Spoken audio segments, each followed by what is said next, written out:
2 రోజుల నుంచి అశూర్ Reddy issue viral అవుతుంది. అసలు ఏం జరిగింది? అశూర్ రెడ్డి వాళ్ళ ఫాదర్ ఏం చెప్తున్నాడు? అశూర్ రెడ్డి మీద కంప్లైంట్ చేసిన సత్యనారాయణ, యనుమల సత్యనారాయణ మూర్తి, ఆ కంప్లైంట్లో ఏముంది? పోలీసులు ఏం చెప్తున్నారు? అశూర్ రెడ్డి మీడియాను ఎందుకు బెదిరిస్తూ ఉంది? ఈ విషయాల గురించి మనం మాట్లాడుతున్నాం.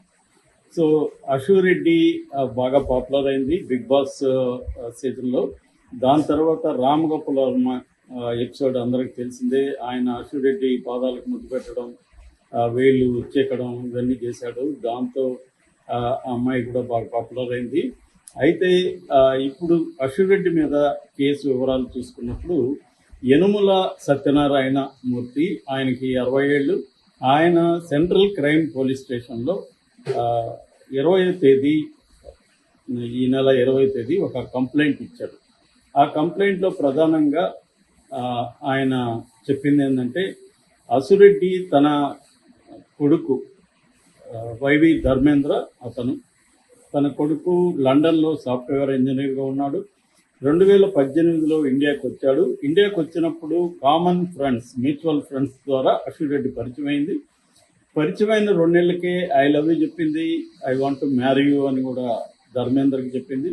బట్ ధర్మేంద్రకి ఆల్రెడీ పెళ్ళయి వాళ్ళ చెల్లెలి భర్త చెల్లెలు, సో బావ చెల్లెల్నే అతను పెళ్లి చేసుకున్నాడు.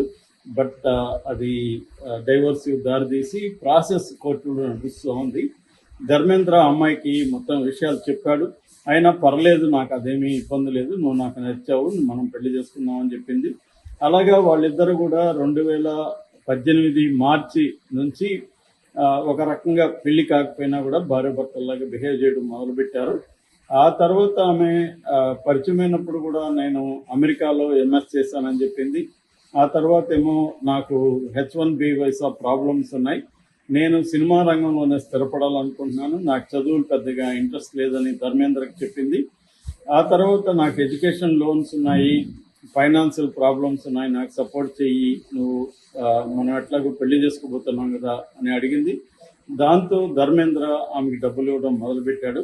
అలాగా ఒక 2 years డబ్బులు ఇచ్చిన తర్వాత ఆమె జూలై 2020లో నేను నిన్ను పెళ్లి చేసుకోబోవడం లేదు అని చెప్పేసింది.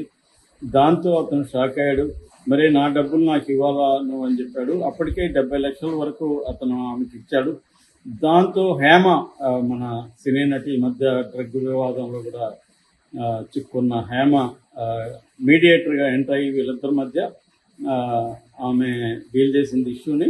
ఆమె దగ్గర అశూర్ రెడ్డి దాదాపు 70 లక్షలకి బ్లాంక్ అష్యూరెన్స్గా బ్లాంక్ చెక్కులు మీడియేటర్ దగ్గర ఇచ్చిపెట్టింది.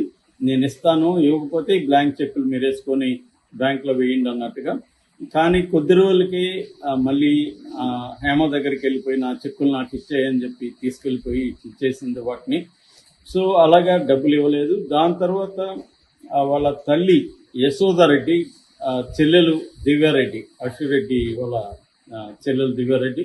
అశూర్ రెడ్డి అసలు పేరు తెలుసు అనుకుంటా అందరికీ, వెంకట అశ్విని రెడ్డి కొయ్య పూర్తి పేరు అమ్మాయిది. అశ్విని రెడ్డి పాతగా ఉందని చెప్పి అశూర్ రెడ్డి అని పెట్టుకుంది.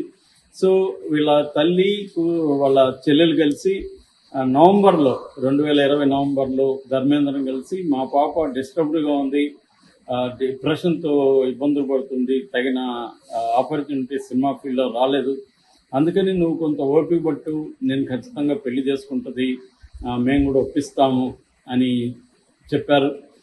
చెప్పిన తర్వాత ధర్మేంద్ర మళ్ళీ తన రిలేషన్షిప్ కంటిన్యూ చేయడం మొదలుపెట్టాడు. ఆ తర్వాత ధర్మేంద్ర వాళ్ళ నాన్న, అంటే యనుమల సత్యనారాయణ వాళ్ళ బ్రదర్ కలిసి వీళ్ళది, ఈ అశూర్ రెడ్డి వాళ్ళది వైజాగ్ దగ్గర అగనంపూడి, ఆ విలేజ్కి వెళ్ళి వీళ్ళ నాన్న వెంకటకృష్ణ కొయ్య ఆయన్ని కలిసి ఇట్లాగా మీ అమ్మాయి మావిడి ప్రేమించుకుంటున్నారు, పెళ్లి చేసుకోవాలనుకుంటున్నారంటే ఆయన కూడా ఆమోదం తెలిపాడు. సో అట్లాగా ఫ్యామిలీ అంతా కూడా ఇతనికి, ధర్మేంద్రకి, ఈ అమ్మాయికి పెళ్ళి అయిపోయినట్టుగానే భావించారు. అల్లుడు అని కూడా పిలిచేవాళ్ళు. ఇలాగా క్లోజ్ అయ్యారు. మళ్ళీ ఆ అమ్మాయి డబ్బులు అడగడం, మనం ఇక్కడ ఇన్వెస్ట్ చేద్దాము, ప్లాట్లు కొందాము అని చెప్పడం, అలాగే కార్లు, గోల్డ్, ఇలాగా దాదాపు 5 కేజీల వరకు గోల్డ్, తర్వాత దాదాపు ఇప్పటి వరకు మొత్తం ఇచ్చింది అంటే 2020 నుంచి 2025 వరకు ధర్మేంద్ర ఇచ్చింది 9,35,00,000 అని చెప్తున్నారు. సో ప్రధానంగా ఏంటంటే